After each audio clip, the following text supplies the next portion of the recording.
Hello दोस्तों, नमस्ते। स्वागत है आपका एक नए चैप्टर में, न्यूट्रिशन इन प्लांट्स। जब हम न्यूट्रिशन की बात करते हैं तो न्यूट्रिशन एक्चुअली होता क्या है, पहले आपको ये चीज़ समझना जरूरी है। न्यूट्रिशन, देखिए, आप खाना खाते हैं, मैं भी खाना खाता हूँ, राइट। वैसे ही बाकी ऑर्गेनिजम्स, जो जितने भी ऑर्गेनिजम्स हैं आपके सराउंडिंग्स में, सब खाना खाते हैं, ठीक है, इंक्लूडिंग प्लांट्स। हाँ, क्योंकि वो भी लिविंग ऑर्गेनिजम्स है। अब जो प्लांट्स है वो किस तरीके से न्यूट्रिएंट्स को अपने अंदर लेते हैं, किस तरीके से वो बेसिकली न्यूट्रिशन अपने अंदर लेते हैं, ठीक है, प्लस उसको यूटिलाइज कैसे करते हैं, ये चीज़ हम इस वीडियो में समझेंगे। चलिए, उससे पहले न्यूट्रिशन क्या होता है आपको अच्छे से मैं एक बार बता देता हूँ। जैसे मैंने आपको बताया कि आप खाना खाते हो, ठीक है, वैसे सारे ऑर्गेनिजम्स खाना खाते हैं। तो न्यूट्रिशन क्या होता है? न्यूट्रिशन एक ऐसा प्रोसेस है जिससे आप अपने अंदर बेसिकली खाना डाल रहे हो, ठीक है, आप खाना खा रहे हो और उस खाने को यूटिलाइज कर रहे हो। ऑब्वियसली अगर आप खाना खा रहे हो तो उसका कुछ तो यूज़ होगा, राइट। तो वो यूज़ क्या है उसका, क्या किस तरीके से आप उस खाने को यूटिलाइज करते हो, ये चीज़ आपको जानना ज़रूरी है। और इसी प्रोसेस को हम क्या कहते हैं? न्यूट्रिशन कहते हैं। अब बेसिकली जो फूड है ये लिविंग ऑर्गेनिजम्स की एक नेसेसिटी है, मतलब आपको एक ज़रूरत है कि आपको खाना खाना पड़ेगा in order to perform certain activities, ठीक है। जो भी आप चल रहे हो, पढ़ाई कर रहे हो, या जो भी चीज़ें कर रहे हो, जितनी भी एक्टिविटीज़ कर रहे हो, ये सब करने के लिए क्या चाहिए? आपकी बॉडी को एनर्जी चाहिए। और वही एनर्जी कहाँ से आएगा? जो आप खाना खा रहे हो उससे आपको एनर्जी मिलेगी।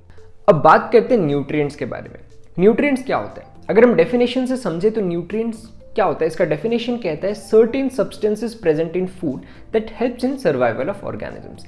यानी कि कुछ ऐसे सब्सटेंस जो हमारे फूड में प्रेजेंट होता है, यानी कि हमारे खाने में प्रेजेंट होता है, जो हमारी बॉडी को ग्रो करने में और सर्वाइव करने में हेल्प करता है, ठीक है। न्यूट्रिएंट्स की अगर हम बात करें तो क्या होते हैं न्यूट्रिएंट्स? कुछ ऐसे कॉम्पोनेंट जैसे कि carbohydrate, protein, fat, minerals, vitamins, ये सारे क्या है? ये सारे आपके न्यूट्रिएंट्स हैं, ठीक है। अब ना एक काम करते हैं, न्यूट्रिएंट्स को थोड़ा सा सेग्रीगेट करते हैं, ठीक है।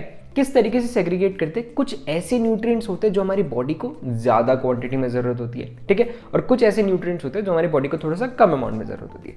तो जो न्यूट्रिएंट्स आपकी बॉडी को ज़्यादा अमाउंट में ज़रूरत होती है उनको हम क्या कहते हैं? मैक्रो न्यूट्रिएंट्स कहते हैं। For example carbohydrate, protein and fat, ठीक है, ये क्या है? ये आपके मैक्रो न्यूट्रिएंट्स हैं, ठीक है। अब यहाँ पे कुछ न्यूट्रिएंट्स ऐसे होते हैं जो हमारी बॉडी को कंपैरेटिवली थोड़ा सा कम अमाउंट में जरूरत होता है, उनको हम कहते हैं micro nutrient. For example vitamins and minerals. अब यहाँ पे ना जो न्यूट्रिएंट्स होते हैं, यानी जो फूड होता है, ठीक है, ये कुछ ऑर्गेनिजम्स खुद प्रिपेयर करते हैं और कुछ ऑर्गेनिजम्स ऐसे होते हैं जो खुद प्रिपेयर नहीं कर पाते। तो वो क्या करते हैं? वो दूसरे प्लांट्स एंड एनिमल्स पे डिपेंडेंट रहते हैं।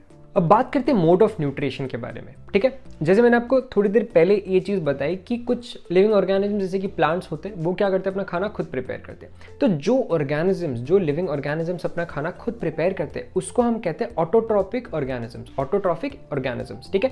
तो जैसे कि आपके प्लांट्स हो गए, एल्गे एक्सेट्रा, तो ये सारे ऑर्गेनिजम्स क्या है? ये सारे ऑटोट्रॉपिक है या फिर ऑटोट्रॉप्स है। ये क्या करते हैं? अपना खाना खुद ही प्रिपेयर करते हैं, ठीक है। अब यहाँ पे ऑटोट्रॉप्स, ऑटो मतलब सेल्फ और ट्रॉप्स मतलब नरिशमेंट। अब दूसरा आ जाता है आपका हेट्रोट्रॉपिक ऑर्गेनिजम्स। ये क्या होते हैं? ये वो ऑर्गेनिजम्स होते हैं जो किसी और पे डिपेंडेंट होते हैं अपने खाने के लिए, फॉर एग्जांपल ह्यूमंस या फिर एनिमल्स। इस वीडियो में इतना ही था। आई होप आपको सारी चीजें समझ आई होंगी। मिलते हैं अगले वीडियो में। Thank you.